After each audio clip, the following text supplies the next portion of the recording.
Hey, it's Marco, and today I'm going to show you how to find drafts on Instagram. So if you open up your Instagram, and if I were to record a reel and then save it as draft and potentially a story and again save it as draft, now if I want to find it later, here's what you need to do. You need to come back to this screen again, and if you're under story and you click on the bottom left, it's going to open up this gallery, and you can see we have drafts over here.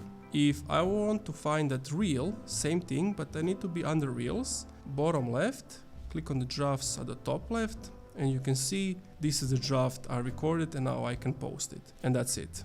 Thank you for watching this video. If you enjoyed, leave a like, comment, subscribe.